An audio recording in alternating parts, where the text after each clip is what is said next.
Halo para Croters, gimana? Udah sampai ring mythic? Apa masih berkutat di epic? Jangan bersedih sobat, karena rank epic adalah rank yang paling sulit di muka bumi. Jadi seharusnya kalian bangga, dan kalau perlu gak usah keluar dari rank itu. Setelah saya membahas kisah Jackie yang mengharukan, kali ini saya akan membahas seorang aktor mantan pemain Smackdown. Ya betul, dia adalah Dwayne Johnson, atau yang lebih dikenal sebagai The Rock. Dan film yang akan saya bahas adalah film Hercules yang dirilis tahun 2014. Berkisah tentang sekelompok prajurit bayaran yang dipimpin oleh Hercules. Gimana kelanjutannya? Jelas harus ditonton biar tahu. Tapi seperti biasa, sebelum kita masuk ke filmnya, tolong jangan lupa like, comment, share, dan subscribe ke channel kecil saya ini. Untuk apa? Jelas untuk mengganti uang rokok Krypton selama pengeditan film ini. Dan tanpa berbasa-basi lagi, kita langsung saja ke filmnya. Film dimulai dengan adegan lahirnya seorang anak setengah dewa. Mengapa setengah dewa? Ya, karena bapaknya adalah Zeus, dewa yang suka muncul di game God of War, dan ibunya adalah seorang manusia. Maka lahirlah anak setengah dewa yang bernama Hercules. Namun sebenarnya istri sah dari Zeus adalah seorang dewi bernama Dewi Hera. Karena Zeus ketahuan selingkuh, akhirnya sang dewi marah. Sampai-sampai patung Dewi Hera mengeluarkan ular untuk membunuh Hercules. Namun kalau dia mati sekarang, filmnya tamat. Makanya dengan mudah Hercules membunuh dua orang tersebut. Setelah dewasa, Dewi Hera memberikan 12 tugas berbahaya. Dengan imbalan, jika Hercules berhasil, maka Hercules akan dibiarkan hidup oleh Dewi Hera. Dimulai dari menaklukkan Hydra, naga berkepala maksud saya naga berkepala 3.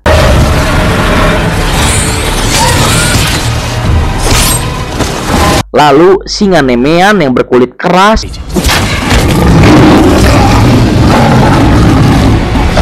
Lalu bagong raksasa. Namun sayangnya itu semua adalah cerita dari keponakan Hercules yang bernama Iolaus, yang sedang menceritakan kisah Hercules kepada para perompak yang akan membunuhnya. Dan cerita itu lumayan mengulur waktu kematiannya sampai Hercules datang untuk mengalahkan ke-40 perompak itu. I did it with my bare hand. Namun di sini Hercules tidak sendirian. Dia dibantu oleh teman-temannya yang juga hebat-hebat. Mari kita berkenalan dengan teman-temannya Hercules. Mulai dari Autolycus, seorang pria bersenjata dagger atau pisau lempar. Yang kedua, Tydeus, seorang pria yang lahir saat peperangan sehingga memiliki sifat layaknya hewan karena trauma mendalam. Dan dia juga tidak pernah berbicara seumur hidupnya. Dan dia bersenjatakan 2 kapak. Yang ketiga, Amphiaraus, seorang pria parubaya sekaligus peramal terkenal yang bersenjatakan tombak 2 sisi yang keren. Dan yang terakhir, satu-satunya wanita yang juga berparas cantik dan bersenjatakan busur cinta bernama Neng Atalanta. Dan inilah Hercules. Singkat cerita, setelah berhasil menyelamatkan ponakannya, sekaligus Hercules diperintahkan untuk menangkap para perompak itu yang dihadiahkan 2 keping emas per kepala. Jelas Hercules dan temannya menghabiskan uangnya untuk berpesta. Namun di tengah-tengah pestanya, mereka kedatangan ratu dari Thrace yang bernama Ergenia, yang bertujuan untuk meminta tolong kepada Hercules karena di negaranya sedang terjadi perang saudara. Dan jika Hercules mau, dia akan dibayar emas sebesar berat badannya. Mendengar harga yang fantastis, ya mau gimana lagi ya kan? Masa rezeki ditolak, langsung gas aja udah. Singkat cerita, mereka semua sampai di Thrace dan disambut dengan jenderal peperangan yang bernama Sitakles. Dan juga kita akan diperlihatkan anak dari Ergenia bernama Arius yang sangat amat ngefans dengan Hercules dan tahu semua kisah-kisahnya yang sudah tersebar luas bahwa dia adalah manusia setengah dewa dan tidak bisa terluka. Setelah itu, mereka semua bertemu dengan Raja Thrace yang bernama Kotis. Raja Kotis yang melihat Atalanta seorang wanita jelas meragukan kemampuannya. Oh, orang tua ini perlu dikasih paham rupanya. I stand corrected. Setelah itu, Raja Kotis menceritakan detail mengapa perang saudara ini bisa terjadi. Itu semua bermula dari Rhesus, sang mantan panglima perang Thrace, berniat membunuh Kotis. Dan konon katanya, dia juga adalah seorang Centaurus atau manusia setengah kuda. His magic words confuse men and bend them to his will. Dan juga memiliki ilmu sihir yang bisa mempengaruhi orang-orang untuk menyerang orang lain dan hanya bisa dibunuh oleh anak dewa. Namun di sini Kotis gak peduli apakah benar Hercules manusia setengah dewa atau bukan. Yang terpenting adalah dengan kedatangan Hercules dan kawan-kawannya akan menaikkan mental para pasukannya karena nama Hercules yang sudah sangat terkenal. Di keesokan harinya Kotis mendapatkan kabar bahwa Besi, salah satu daerah kekuasaan Thrace, telah diserang oleh Rhesus. Mendengar kabar itu, Kotis meminta Hercules untuk membantu menyerang Rhesus di Besi. Pada awalnya, Hercules menolaknya, dikarenakan pasukan Kotis memanglah berani, namun mereka tidak cukup kuat untuk berperang, karena sebagian besar adalah petani yang dijadikan pasukan dadakan. Namun karena Raja Kotis memaksa sehingga mau tidak mau, Hercules pun menurutinya.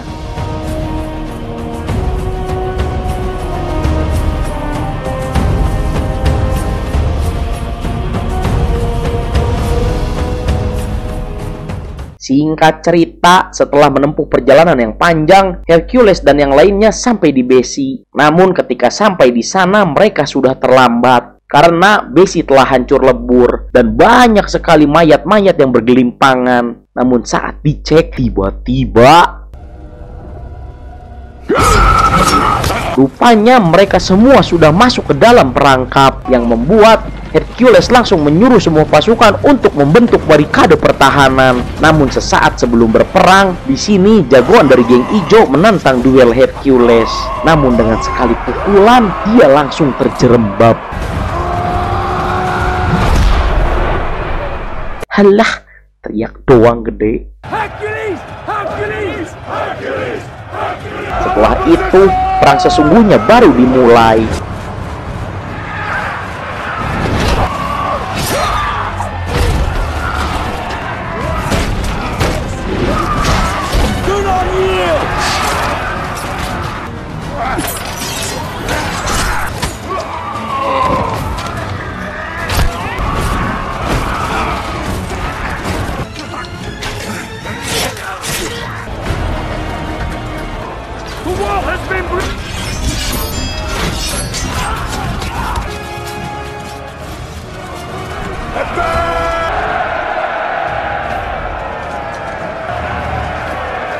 Pasukan Hercules berhasil memukul mundur mereka semua. Namun di sini banyak sekali korban dari pasukannya, dikarenakan pasukan itu masih sangat lemah. Bahkan barikade mereka masih sangat mudah hancur. Sebab dari itulah Hercules meminta kepada Raja Kotis untuk melatih pasukannya terlebih dahulu dan baru disetujui oleh Kotis.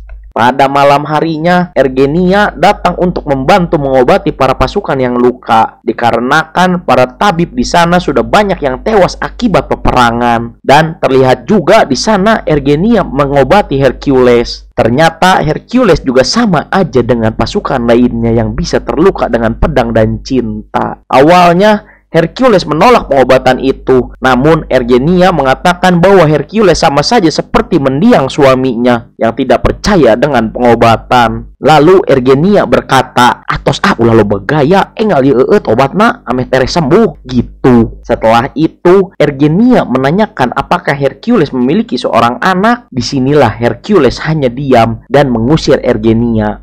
ada apa sebenarnya? Tonton makanya sampai habis biar tahu. Singkat cerita, pagi pun caang. Ergenia di sini datang dan ikut nimbrung dengan teman-temannya Hercules yang sedang kongko. Dan di sini Ergenia menanyakan tentang kabar burung yang beredar tentang Hercules yang membunuh keluarganya sendiri. Dan disinilah Autoclius menjawab bahwa tidak ada yang tahu tentang kebenarannya karena Hercules ditemukan ketika dia sudah tidak tahu apa-apa. Dan di sini semua terbongkar bahwa sebenarnya di awal perjalanan Hercules ditemani oleh Autoclius, dan seiring berjalannya waktu Hercules menyelamatkan ketiga temannya yang lain dari masa kelam mereka. Dan karena lambat laun nama Hercules semakin terkenal, karena itulah Iolaus sang pendongeng handal membesar-besarkan kisah Hercules dengan satu tujuan, agar mereka dapat job banyak dan juga cuan yang banyak. Dan di sini Amphiaraus yang dari tadi tidur dan mendengarkan mereka akhirnya ikut nimbrung dengan mengatakan tidak ada yang tahu tentang kebenaran dari Hercules. Namun dia selalu tersiksa atas kematian orang-orang yang dia cintai. Singkat cerita, akhirnya mereka pun melatih pasukan Kotis.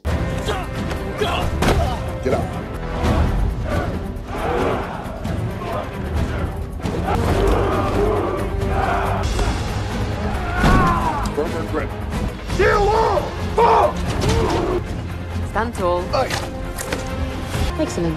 Setelah mereka semua sudah terlatih, Kotis mendapatkan kabar dari Phineas, sang mata-mata, bahwa pasukan Rhesus ada di gunung Astycus. Dan karena mereka semua sudah lebih hebat, tentu tanpa basa-basi mereka semua langsung menuju tempat itu.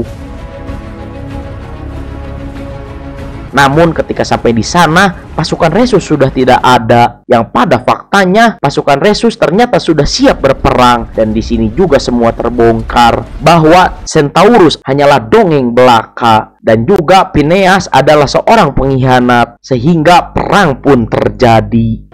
Let it be to death or victory!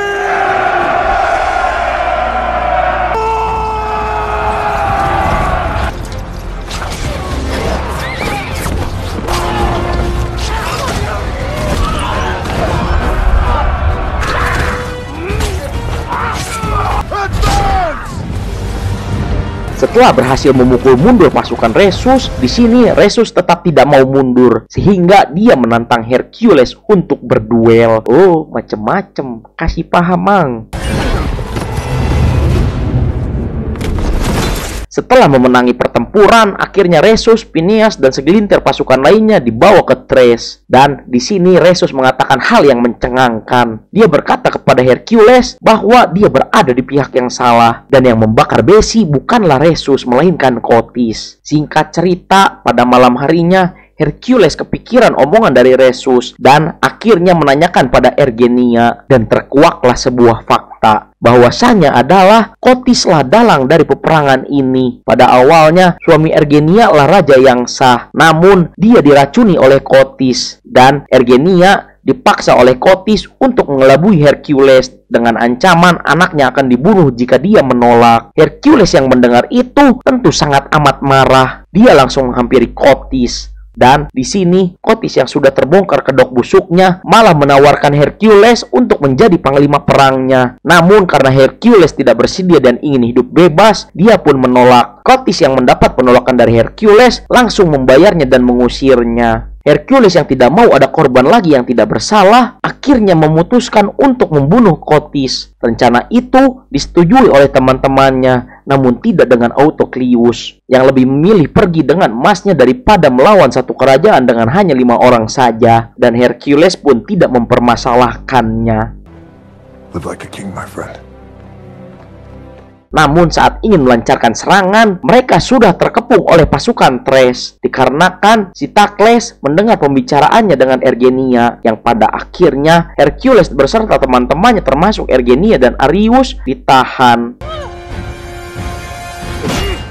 Dan ketika tersadar, Hercules melihat 3 ekor serigala dan juga Eurystheus, raja dari Athena tempat asal Hercules. Dan disinilah semua terungkap, yang pada faktanya keluarga Hercules dibunuh oleh Eurystheus yang merasakan iri pada Hercules karena lebih terkenal dan lebih dihormatin ketimbang dia sebagai raja, yang membuat Eurystheus membius Hercules dan memfitnahnya bahwa dia telah membunuh keluarganya sendiri, lalu mengusirnya. Setelah itu, Kotis membawa Ergenia dan berniat mengeksekusi putrinya sendiri dengan tujuan membimbing Arius untuk menjadi raja yang dia inginkan. Disinilah Hercules menunjukkan kekuatannya yang sesungguhnya dengan diyakinkan oleh Amphiaraus bahwa dia adalah seorang pahlawan. Akhirnya Hercules bisa melepaskan rantai yang tersambung ke cor semen.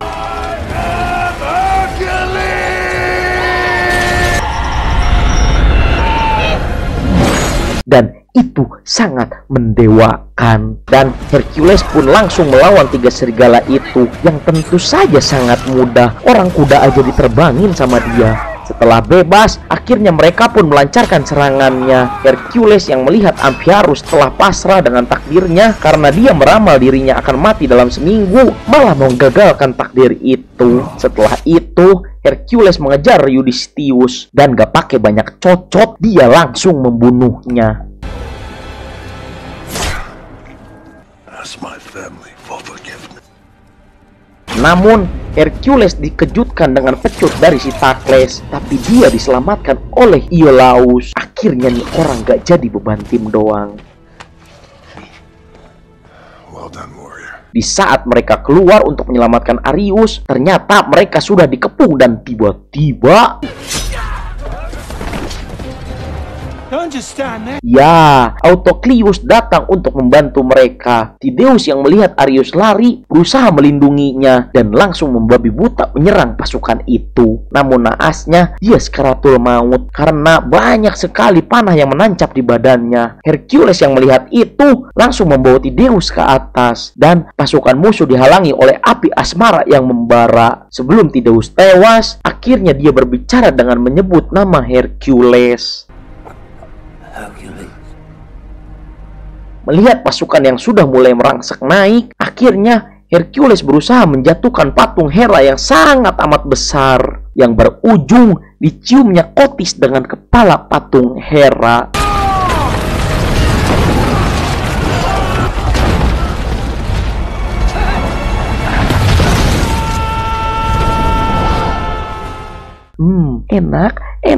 Enak dicium patung Hera, enak. Dan setelah itu Hercules keluar dari kepulan asap yang membuat para prajurit Thrace tunduk kepadanya. Dan film pun tamat. Secara overall, film ini mengandung cerita-cerita mitologi Yunani, namun digambarkan dengan lebih manusiawi. Terlihat dari Hercules yang tetap terluka karena kena bacok, beda dengan katak pijar yang saat itu tekbal. Dan hikmah yang bisa kita ambil dari film ini adalah tidak perlu menjadi manusia setengah dewa untuk menjadi pahlawan. Cukup menjadi manusia yang beradab, berakhlak, dan juga memanusiakan manusia. Itu